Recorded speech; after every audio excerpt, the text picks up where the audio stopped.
And now, in studio, bringing his Midwest values from the Show Me State to the land of San Diego. He's a triple threat, licensed as an attorney, mortgage broker, and a top producing realtor who's crushing the competition. Here to deliver you what's happening in the trenches of the market. Your host, Michael Gaddis. Welcome back to the Michael Gaddis Show on AM 1170 The Answer. I am Michael Gaddis of FrontierLoanGroup.com. And wasn't that a fun interview with the pink lady? That was something special right there. And everybody, seriously, if you want to go up and see that event, you need just to go to seniorstarpower.org. You can get your tickets. It might be worth it. I mean, you saw how much energy Jackie was bringing on the phone. Can you imagine how much she's going to bring it in person on the day of her big event? So check it out, seniorstarpower.org. So anyway, I'm going to talk now about reverse mortgages again. I want to get back into that.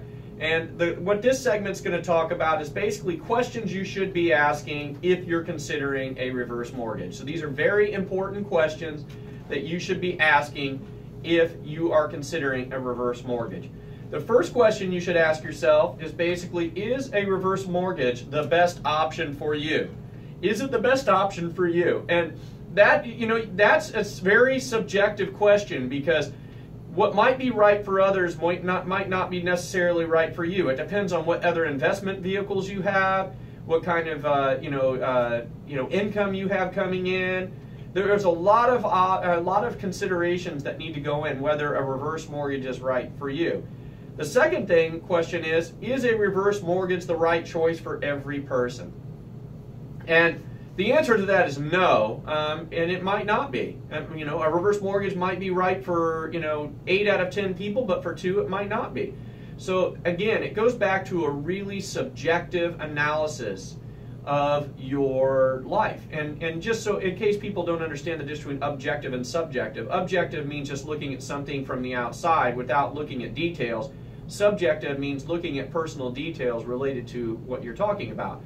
So, it's a very important question. You need to really look at yourself and say, hey, what can a reverse mortgage do to me to enhance my life as much as possible? The next question is, how does a reverse mortgage affect my heirs? That's a very valid question. You should ask that question. If you do have loved ones or people that you want to leave any residual equity to, it's a good question. How does a reverse mortgage affect them, and what do they need to do in the event you pass away? So that's another important question that you should be asking. Another question is, does a reverse mortgage affect Social Security, Medicaid, Medi-Cal, and Medicare? And these are all questions, again, that you should be asking yourself. And they are important questions. It's funny, that last question I just told you, a lot of people who I meet with don't ask themselves that question. I ask it for them. And, I say, well, have you ever considered how it might affect Medicare, or how it might affect your Social Security, or how it might affect Medi-Cal? And they're like, well, no, I never thought about that. And I'm like, well, you should think about that. That's an important consideration. So, that's a very important question to ask. The other question is income received from a reverse mortgage taxable? Is it taxable?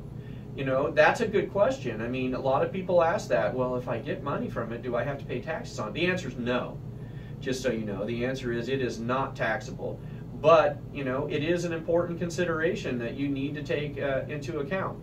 Another one is, what happens to my home after I die? And that is a huge question. It's also the question that elicits the most myths and misconceptions, because a lot of people believe that when you get a reverse mortgage, the home becomes the property of the lender, which is not true. The home always remains in your name. And whatever equity is left after you pass away goes to your estate.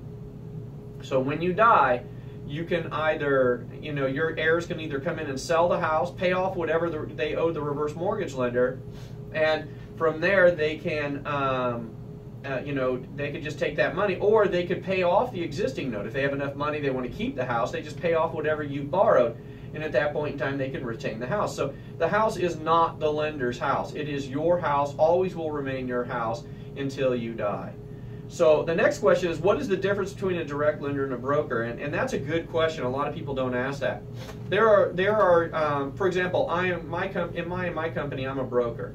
So what that means is I work with several different reverse mortgage lenders. I don't work with just one. And the difference between a broker and a direct lender is brokers work on the wholesale side, and when you deal directly with a lender, you're working on the retail side. As a wholesaler, I have a lot of different advantages over the retail side. So if you're going, let's say, with a prominent company on the retail side, and I work with them on the wholesale side, a lot of times I can do things they can't do, because they're restricted in their sales and the way they format their company versus what I can do to help you.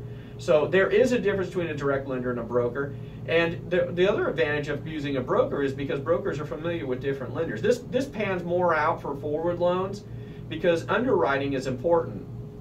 And when you're getting, let's say, a forward loan, a 30-year fixed or whatever you want, in those situations, it's knowledge of different lenders are important because you might have a situation in your life that might cause an underwriting problem at one bank, but at another bank they're okay with it.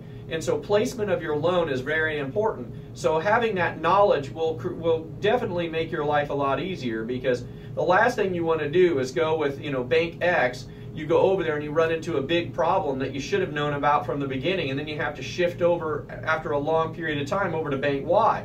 Well, first you have to locate Bank Y and then do it. With brokers, we already know how the different lenders work and what their problems are and their underwriting guidelines.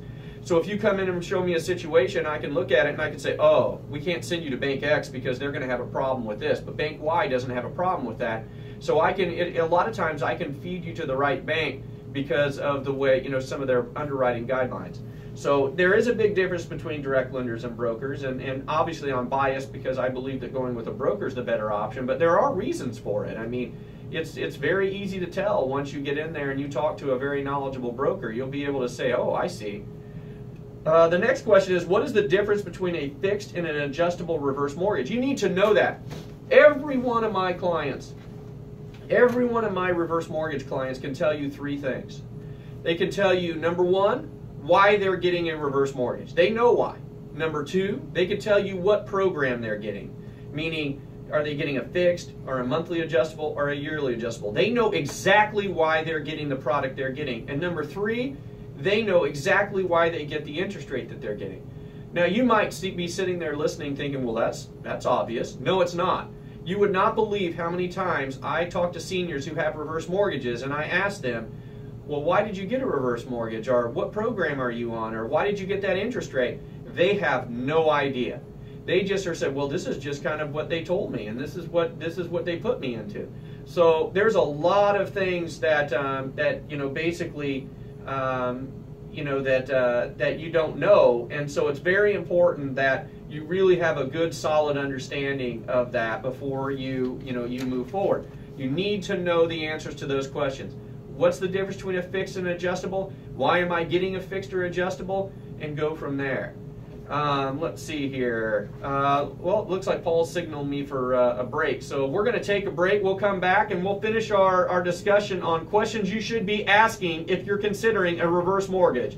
You're listening to the Michael Gaddis Show on AM 1170, The Answer.